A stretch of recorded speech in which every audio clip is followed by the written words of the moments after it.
சொல்லி பிதாவே He said, it is finished, and he said, Father, உம்முடைய கரங்களிலே என் ஆவியை ஒப்புக்கொடுக்கிறேன் என்றார். into your hands I commit my spirit, he said.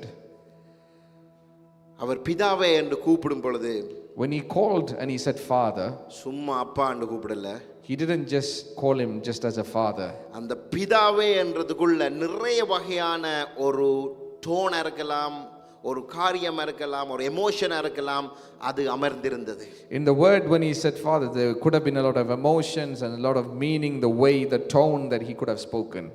அந்த கடைசி வார்த்தையிலே ஒரு வெற்றியின் வார்த்தையாக, அப்பா நீங்க சொன்னதை செய்துட்டேனப்பா. So the last word that you spoke was the words of victory when he said, Father, I've done what you have sent me to do. Because he was on the cross, அவர் crossல இருக்கிறார். Because he was on the cross. அவருடைய இரத்தம் சிந்தப்பட்டிருக்கிறது. His blood was shed. Now அவர் பாடியில ஒரு இரத்தமும் இல்ல. Now in his body there's no blood that remained. எங்களுடைய பாவங்களுக்காக எல்லாம் இரத்தமும் சிந்தப்பட்டது. He has shed all his blood for our sins. எங்களுடைய பாவங்கள் அவர் மேல் சுமத்தப்பட்டு கொண்டிருக்கிறது. All our sins were upon him. அவர் என்னத்துக்காக இந்த உலகத்துக்கு அனுப்பப்பட்டாரோ அந்த மிஷன் எண்டுக்கு வந்துட்டார். The purpose of the mission for what he was sent, he was at the end time of that. அது சக்சஸ் அவருக்கு தெரியுது. And he saw it as a success. ஏனென்று சொன்னா அவர் பாவம் அறியாதபடி ஒரு ஆட்டுக்குட்டியானவர் போல, பாவமற்ற ஒரு ஆட்டுக்குட்டியானவர் போல பாவங்களை சுமந்து மரித்து அந்த இடத்துல லாஸ்ட் மினிட்ல தன்னுடைய பிரத்தை விடுறார். He was like a lamb who was without sin, and he was slaughtered for our sins, and he shed all his blood. அப்ப அவருக்கு அந்த சக்சஸ்ல ஒரு வார்த்தை வருது, அப்பா பிதாவே நீங்க சொன்னதை நான் செய்து முடிச்சிட்டேன். And in the feeling of success he says, Father, I've done everything you've sent me to do. அந்த பிதாவே என்று அவர் கூப்பிடும் பொழுது, when he called and he said Father, அதில் ஒரு அதிகாரம் இருந்தது. and there was an authority that was under that. ஏன்னு சொன்னா நீங்க உதாரணத்துக்கு ஒரு once you done a bigger victory in your life, உங்களுடைய வாழ்க்கையில ஒரு பெரிய வெற்றியை நீங்க அடையும் பொழுது, ஒரு காரியத்தை செய்து முடிச்சிட்டீங்கடா, when you have accomplished something in life, உதாரணத்துக்கு ஒரு ஜாப் உங்களுக்கு கிடைச்சிட்டு, for example you got a new job, அல்லது ஒரு டிகிரி ஒன்னு முடிச்சிட்டீங்க, or you finished a new degree, அல்லது ஒரு வீடு வாங்கிட்டீங்க, or you bought a new house, அல்லது ஒரு கார் ஒன்னு வாங்கிட்டீங்க, or you bought a new car, அல்லது உங்களுக்கு ஒரு பிள்ளை கிடைச்சிட்டு, or you got a new child, அல்லது உங்களுக்கு ஒரு ஆவிக்குரிய வரம் கையில வந்து கிடைச்சிட்டு, or there's a gift of the spirit that you've received, அல்லது உங்களுக்கு ஒரு ஆளுக்கு ஒரு தீர்க்கதரிசனமாய் ஒரு வார்த்தை சொல்லிவிட்டு அது நடந்து அறிட்டு, and you prophesied over somebody and it has come to pass. Success வரும் பொழுது அதிகாரம் So when you have that success, you feel the authority. ஏன்னு சொன்னா என்னுடைய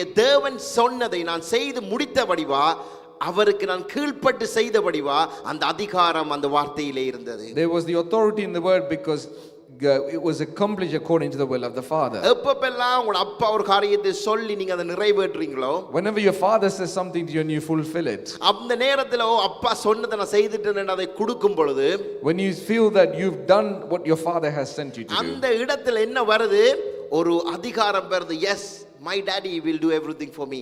அவர் கூட நான் எல்லாம் செய்ய வல்லமை எனக்கு உண்டுன்னு சொல்லி பிதாவே என்று அவர் கூப்பிடுகிறார்.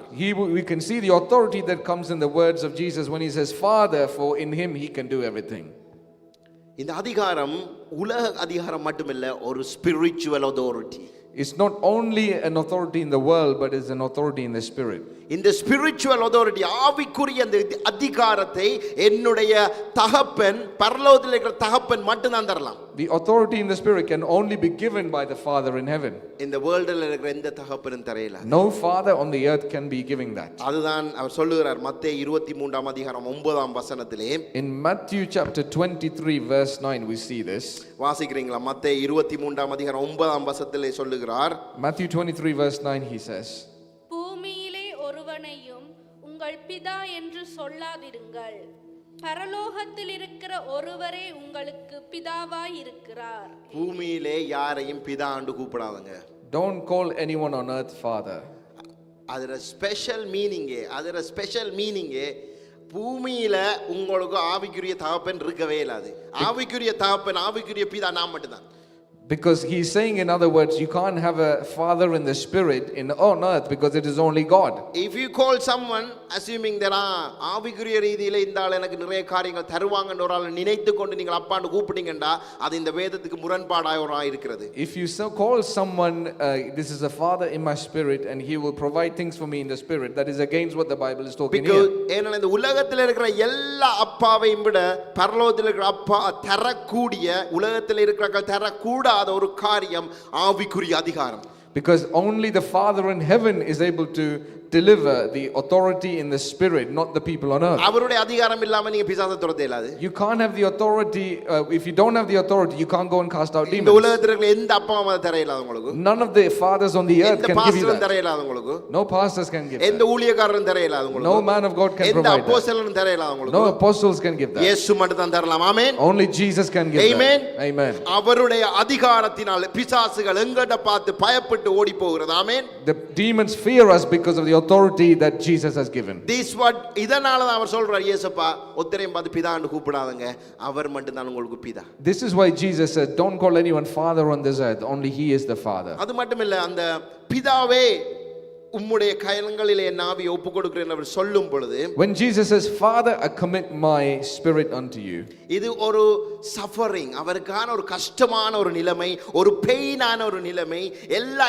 எமோஷனையும் அவர் தாண்டி ஒரு சக்சஸுக்குள்ளா வந்து அந்த கஷ்டத்தையும் அவர் நினைத்து கொண்டு அந்த இடத்திலே பிதாவே என்று கூப்பிடுகிறார். we can see he went through all the emotions and all the different feelings that he surpassed everything inside him, and in the moment of success he calls him Father. சில வேளையில நாங்க என்ன செய்வோம், ஒரு தகப்பனா இருந்து கொண்டு Sometimes as a father, father's டேயில what we do is on Father's Day, சில வேளையில பூத்துவோம், எங்கட இருக்கிற ஆசைகள், எங்கட இருக்கிற விருப்பங்கள் எங்கட பிள்ளைகள் செய்யணும் என்று ஆசைப்படுவார் ஒரு அப்பா. sometimes a father on the earth would want their children to do something for them on Father's Day. நான் நிறைய ஸ்டோரி கேள்விப்பட்டிருக்கிறேன். என்ன தங்களுடைய வாழ்க்கையிலே தாங்க செய்ய கூடாமல் போயிட்டபடிவா அதை பிள்ளைகளுக்கு கூட அதை அச்சீவ் பண்றதுக்காக நிறைய அப்பாமார் அதை பிள்ளைகள் மேலே துணிக்கிற ஒன்றாய் நாங்கள் பார்த்திருக்கிறோம். I've seen many examples of because they couldn't acquire something on their life, they get the children to do something for them on Father's ஆனா Day. அதே நேரம் அந்த பிள்ளைகளும் கூட, அந்த தகப்பன்மாருடைய பிள்ளைகளும் கூட, அப்பா சொல்லிட்டார், அப்பா என்ன செய்ய வச்சிட்டார், அப்பா எனக்கு இந்த ஸ்விமிங்க்கு அனுப்பிட்டார், கீபோர்டுக்கு அனுப்பிட்டார்ன்றதுக்காகவே நாங்கள் அதை செய்து முடிக்கிற பிள்ளைகளா இருக்கிறோம். And even as children we would accomplish certain things the fathers tell us just because the father has told us to do so. விருப்பமே இருக்காது. We don't even like it sometimes. சம்பந்தமே இருக்கா அந்த விஷயத்துக்கு. And sometimes we might not be connected to that thing at all. ஆனா அப்பா கேட்டுட்டாருன்றதுக்காக, But just because the father has asked, கஷ்டப்பட்டாலும் பரவாயில்ல, நாங்க அப்படியே போய் அந்த காரியத்தை முடித்து அந்த வெற்றி சிறக்கும் பொழுது, even if it's difficult we go there, and even if we're successful, அப்படியான ஒரு நிலைமையில் அவர் பிதாவை என்று கூப்பிட்டார். and this is one of a kind, and this is similar to the situation where Jesus called him Father, ஏன் என்று சொன்னா, because அவர் திருத்துவமாய் இருக்கும் பொழுது, when he was the Trinity, அந்த மூன்று பேரோட இயேசப்பா திருத்துவமாய் இருக்கும் பொழுது, when Jesus was part of the triunal God, அப்ப பிதா பரிசுத்த ஆவியானவர் இருக்கும் பொழுது ஒரு அழகான ஒரு வாழ்க்கை, ஒரு அன்பு அவங்க மூன்று பேருக்கும் இடையில இருந்துச்சு. there was a communion and a great love between the Holy Spirit, Jesus and Father. அவங்க இந்த உலகத்தை படைத்தாங்க. They created the world. அவங்க அந்த ஒவ்வொருவரையும் அழகழகாய் உருவாக்கினாங்க. They created all the other creations. அவங்க எல்லாத்தையும் ஆளுகை செய்து கொண்டிருந்தாங்க. They were ruling over everything. இயேசுவும் பிதாவும் பரிசுத்த ஆவியானவராகவும் ஒன்றா அப்படியே கொண்டு அவங்க உறவாடி கொண்டிருந்தாங்க. They were going in unison in அவங்களுக்கு everything. இடையில பாவம் இருக்கல்ல. There was no sin in them. ஆனால் சிலுவையிலே அவர் தொங்கும் பொழுது அந்த பிரிவினையை, அந்த திருத்துவத்திலே இருக்கிற பிரிவினையை பட்டு வேதனைப்பட்டார். But in the moment when he was hanging on the cross, he was going through difficult time when they split in அவர் that time. கெத்செமனே தோட்டத்திலே ப்ரே பண்ணும் பொழுது, When he prayed at the Garden of அவருக்கு Gethsemane, விருப்பம் இல்ல அந்த பாவம் வந்து தங்களோட மூன்று பேருக்குள்ளேயும் இருக்கிற அந்த உறவை ஒரு விசை விலக்கிறதுக்கு அவருக்கு விருப்பம் இல்ல அந்த பாவத்தை என்ஜாய் பண்ண வர்றதுக்கு. Jesus did not prefer to have the sin upon him so that it எங்களுடைய distinguishes them. பாவத்தை அவர் சுமந்தவர். But Jesus who bore our sins, அவங்களுடைய ஒரு உறவிலே அவருக்கு ஒரு விருப்பம் இல்லாத ஒரு தன்மை வந்து விட்டது. ஐயோ, என் அப்பா கிட்ட இவ்வளவு க்ளோஸா இருந்த நான், இந்த பாவம் வந்து இப்ப கொஞ்சம் என்ன பிரிச்சு போயிட்டு எந்தவனே ஏன் நீ கைவிட்டீர் என்று கதறார் அவர். Jesus did not prefer the sins to be upon him because of the destruction it can cause. இதுதான் அவர் பிதாவே என்று கூப்பிடுறதுக்கான இன்னொரு காரணம். And this is another reason why he said Father. Now I'm done, I'm going to come back to you. திருப்பி நான் திருத்துவத்தில் இணைந்து கொள்ள போகிறேன். Because he said in a moment of success, saying it is done, now I'm going to join back to you what was missing. Father, நீங்க கேட்டபடியா நான் செய்துட்டேன் Father. And he said, because you have asked, Father, I have done this. என்னன்னு சொன்னா, நீங்க எங்களை, அதாவது உங்களுடைய பிள்ளைகளை, இந்த உலகத்தில் இருக்கிற உம்மை நம்பி வந்த பிள்ளைகளை அதிகமாய் கிருபையினால் நேசிக்கிறதால் நான் அதை செய்து முடிக்கிறேன் என்று இயேசு அந்த இடத்திலே பிதாவே என்று கூப்பிட்டார். He called the Father and he said, because you have loved your children so much, I have done this because you asked. பாருங்க, ஏசப்பாவை திருத்துவத்திலிருந்து பாவம் ஒரு விசை தள்ளி வைக்கிறதுக்கு எங்களை அவர் முன்னுரிமை கொடுத்திருக்கார். ஆமென். We see that in the moment where he bore all our sins, there was a small distance between the Father and Jesus because he prioritized us. He could have been அவர் ஹெவன்ல இருந்திருக்கலாம் சந்தோஷமாய். He could have been in heaven very happy and not come அல்லது down. Gethsemane தோட்டத்தில் அழும் பொழுது அவரை அப்படியே கட்டி அணைத்து எடுத்திருக்கலாம் பிதா. The Father could have embraced and taken Jesus back when he was crying at the Garden of Gethsemane. எங்களுக்காக, எங்களுடைய பாவத்துக்காக, எங்களுடைய ஆத்துமா செத்து விடக் கூடாது என்பதற்காக அந்த பிரிவினையை சிலுவையிலே தாங்கிக் கொண்டு அந்த வெற்றியை பிதாவே செய்துட்டார் என்று சொல்லி அவர் ஒரு சக்சஸ் ஆக அந்த இடத்திலே கதறுகிறார். But for us and our sins that we need to be successful, we see Jesus saying Father in a moment of success. அது ஒரு அன்பின் அடையாளமாய் இருந்தது அந்த And there was a symbolism of love that we see.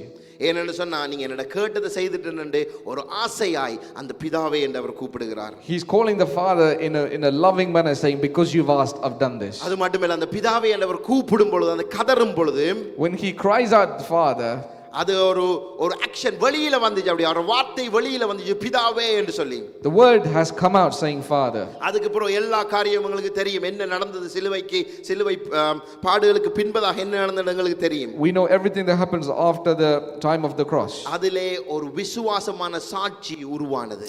There was a believing testimony that was created. அந்த பிதாவே நான் முடிச்சிட்டேன்னு சொல்ற காரியம் ஒரு சாட்சியை உருவாக்குகிறது அந்த இடத்துல. It created a testimony when Jesus finished. Faith create the witness creates the faith. That is the circle. அதாவது விசுவாசம் ஒரு சாட்சியை உருவாக்கும், சாட்சி விசுவாசத்தை உருவாக்கும். அதான் நம்மளோட லைஃப். அதை அவர் சிலுவையிலே பிதாவே என்று கூப்பிட்டு உருவாக்கி இருந்தார். Faith creates witness, a witness creates faith, and this is what we see. ஆனா அந்த கெத்செமனே தோட்டத்தில் அவர் ப்ரே பண்ணும் பொழுது, when he was praying in the Garden of Gethsemane, வாசிப்போமா நாங்க அந்த வசனத்தை, மார்க் 14 அதிகாரம் 36 வசனம். Should we read Mark chapter 14 verse 34 please? 36.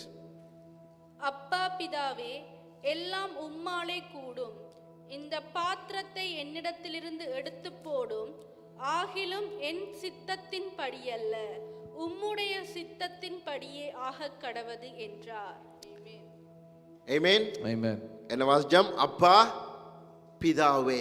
Abba Father.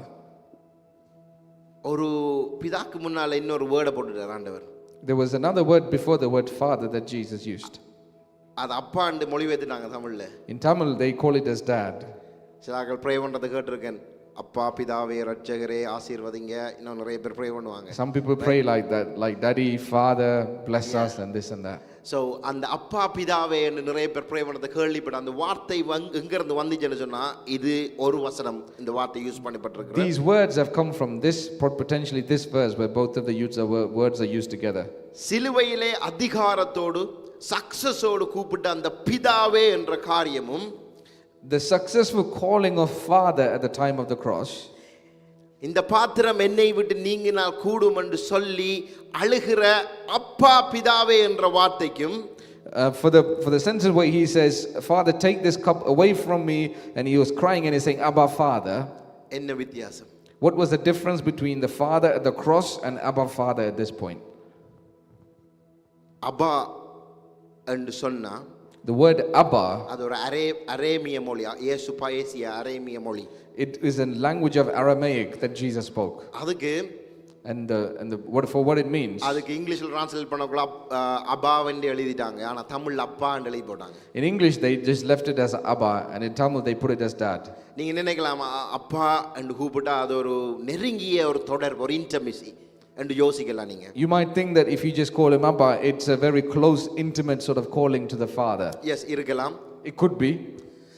ஆனா அதையும் தாண்டி அதுக்குள்ளே ஒரு மறைமுகமான அப்பா அப்பா அப்பா பிதாவே என்று சொல்றதுக்குள்ள இன்னும் அதிகமான கருத்துக்கள் அதுக்குள்ளே அடங்கி இருக்கிறது. But amongst this word there's a lot of revelations that can be coming out. So அப்பா பிதாவே என்று அவர் கூப்பிடும் பொழுது, when he calls him Abba Father, அங்கால இருக்கிற வசனம் எல்லாம் உம்மால் கூடும், உங்களால எல்லாம் முடியும் ஆண்டவரே, and he said everything is possible for you, ஆனா இந்த பாத்திரம் என்னை விட்டு நீங்க எழும்புனா நீங்கி போடுங்க, take this cup from me, உங்களோட சித்தம் ராஜா என்று சொல்றார்.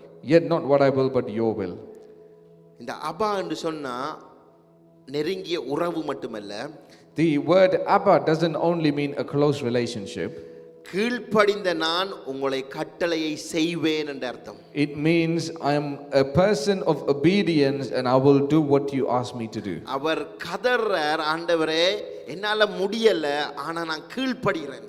ஒரு கஷ்டத்துல நான் உங்களை கீழ்ப்படுகிறேன் ஆண்டவரே. He said, Father, I cannot do this, but I choose to obey you and be obedient to you. அதனால நான் உங்களை கூப்பிடுறேன் கீழ்ப்படுகிறதுக்காக. ஒரு மகனாக ஒரு அப்பாக்கு நான் கீழ்ப்படுகிறேன், அதனால உங்களை கூப்பிடுறேன் அப்பா பிதாவே என்று சொல்றேன். I'm calling you as a son who's obeying to the Father at this time, even though I can't do it. That's why he says Abba Father. ஏன்னு சொன்னா அப்பா என்றாலும் ஒன்றுதான், பிதா என்றாலும் ஒரே வேர்டு என்ன ரெண்டு. Because Abba and Father mean the same thing. ஆனா அந்த அப்பா ஃபாதர் அந்த அப்பாவை முன்னுக்கு போடும் பொழுது அது நான் கஷ்டத்துல இருக்கேன், என்னால முடியல, நான் உங்களோட ரூலை பிரேக் பண்றதுக்கு ஆல்மோஸ்ட் வெரி க்ளோஸ், நான் உங்களோட கதையை கேட்கறதுக்கு எனக்கு விருப்பம் இல்லை, உண்மையாவே எனக்கு கஷ்டமா இருக்குது, ஆனாலும் நான் கீழ்ப்படுகிறேன்.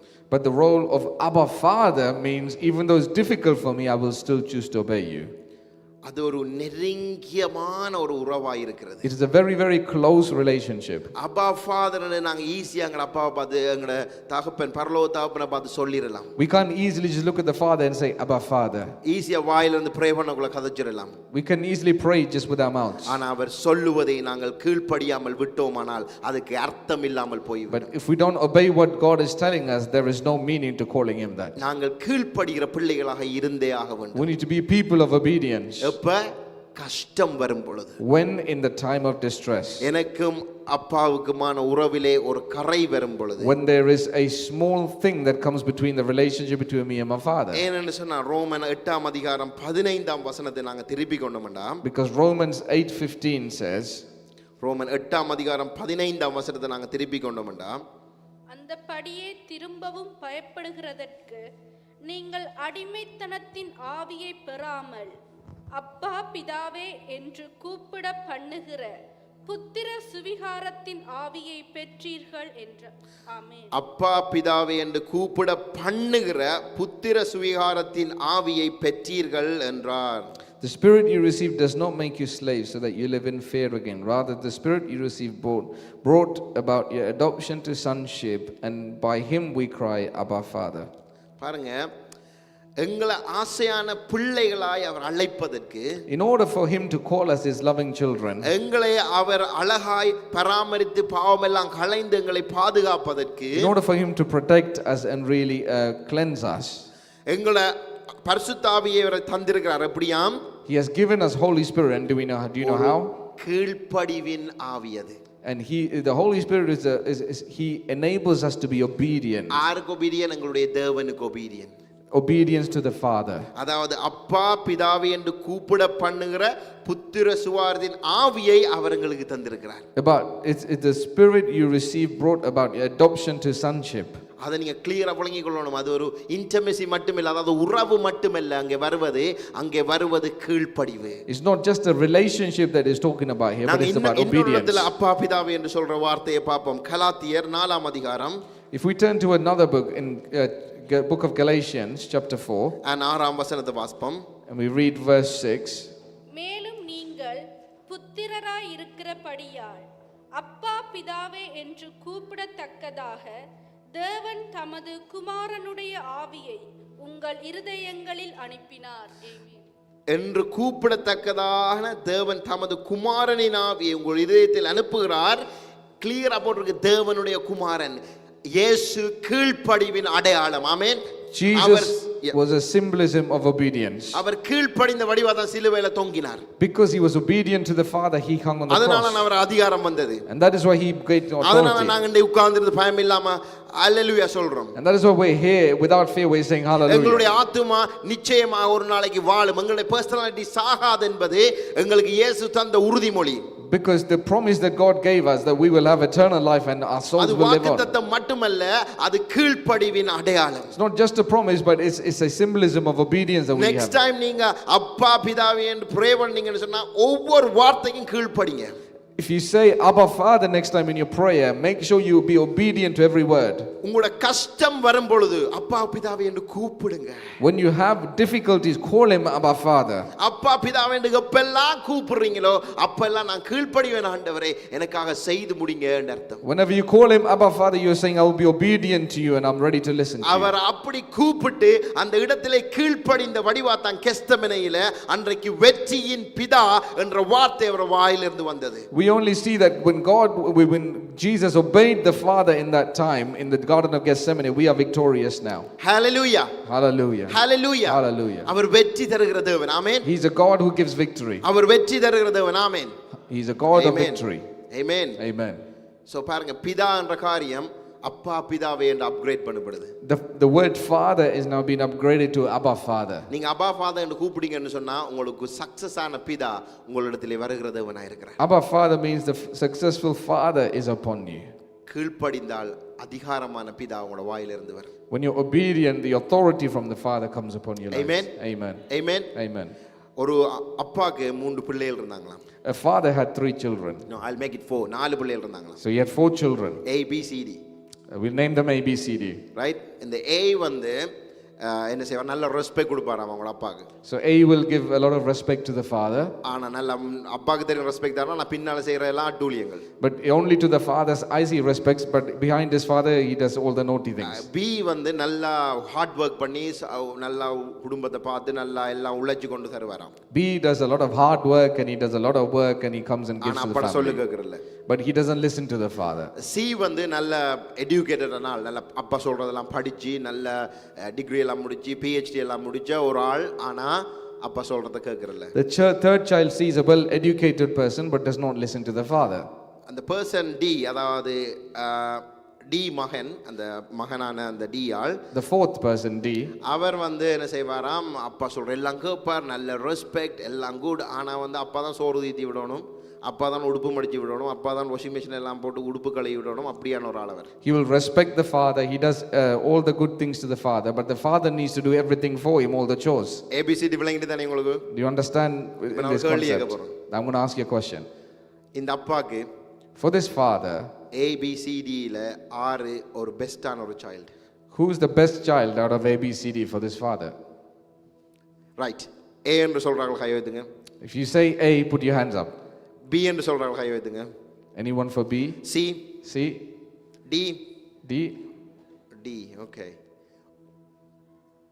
ஒத்தருமில்ல எல்லாரும் அப்பாக்கு புள்ள பெருசா புள்ள மாதிரி மகன் மாதிரி நடந்து கொள்ளல இந்த அப்பா மகன் மாதிரி பார்க்க மாட்டாருன்னு சொல்றாங்க கை வைத்துங்க. If you say none of the above, then lift your hands. இப்படிதான் நம்மளோட மைண்ட் யோசிக்குது. ஆனா அப்பாக்கு பிள்ளை என்ன செய்தாலும் ஏயும் அப்பா தான் பியும் மகன் தான் சீன் தான் டி தான் all the 4 children are the sons of the dad. 4 பிள்ளைகளும் தகப்பனுக்கு மகன் தான் என்னுடைய 4 பிள்ளைகளும் நேசிக்கிறவராக இருக்கிறார். Amen. Amen. All of them are sons. எல்லாரும் அவருக்கு மகன் தான். எவ்வளவு நேரம் எங்கட அப்பாவை பார்த்து நாங்க ரெஸ்பெக்ட் பண்ண விட்டுருக்கோம்? How many times have we not respected the father? எவ்வளவு நேரம் எங்கட சொந்த அப்பாவை பார்த்து நான் ரெஸ்பெக்ட் பண்ண Even our own father we've not respected. எவ்வளவு நேரம் எங்கட அப்பா நம்மள ஸ்பாயில் பண்ணிருப்பார் சாப்பாடு தந்து. How many times our father would have spoiled us when we were little? ABCD கேட்டகரிக்குள்ள நீங்க அடங்குவீங்க. ஒரு நாள் ஒரு மேபி ஒரு 10 வருஷத்துக்கு முதல் சரி எங்க ஒரு இடத்துல அடங்குவீங்க நீங்க. Somewhere in our life we would come under one of those ABCD category at one time. உங்களோட அப்பாக்கு நீங்க புள்ள தான் மாத்தவே இல்ல. அது DNA அதான் சொல்லும். But for your father you're still a child, that wouldn't change. And also உங்க அப்பாட இருதயத்துல ஒரு விஷயம் நீங்க உட்கார்ந்திருந்து ஒரு 5 நிமிஷம் அவரோட அன்பா கதைச்சீங்கன்னு சொன்னா அவர் உங்களை அணைத்து அப்பா மகனே என்று கூப்பிடுவார் அவர். But if you just sit with your father for 5 minutes and speak to him, he will hug you and he will call you. ஒரு ஆளா இருந்தாலும் பரவாயில்லை. No matter how he is, you are the son of his dad. Simple. உங்களுக்கு உங்க தகப்பனுக்கு நீங்க தான் மகனும் மகளுமா ஆனா இருக்கீங்க. எங்களுடைய தகப்பன் But our father, heavenly father, பரலோகத்தில் இருக்கிற தகப்பன், our heavenly father, இதை விட பெரிதான ஒரு ஞானமும் நீதியும் ஆசையும் கிருபையும் படைத்தவர். he is full of grace, righteousness, wisdom and all the love that he can show us. இப்போ நீங்க லேடிஸ் யோசிக்கலாம் தானே, ஏன்னா லைக் ஏன்னா மகனை பற்றி சொன்னா மகளை பற்றி சொல்லலாம். அதே கேள்வி கேட்குறேன் நான். இப்போ ஒரு மகளை பற்றிய 3 மகள் இருந்தாங்களாம் ஒரு அப்பாக்கு. So now we looked at the sons, let's look at daughters. There were 3 daughters for a father. A B C ABC again. அந்த ஏய் டாட்டர் வந்து மேரி பண்ணி வீட்டை விட்டு வெளியில் போயிட்டு மேரி பண்ணி வேறு இடத்துல போயிட்டு தனியே இருந்துட்டு நல்ல ஒரு லைஃப் சூப்பர் மகளா நல்லா இருந்து கொண்டு இருந்தாவான். The daughter A got married. She is now living in another place. Daughter B வந்து படித்து கொண்டு இருந்தாவாம். ஆனால் சரியான ட்ரக்ஸ் அடிக்ட் ட்ரக்குக்கு அடிக்ட் ஆன ஒரு ஆள். Daughter B was studying but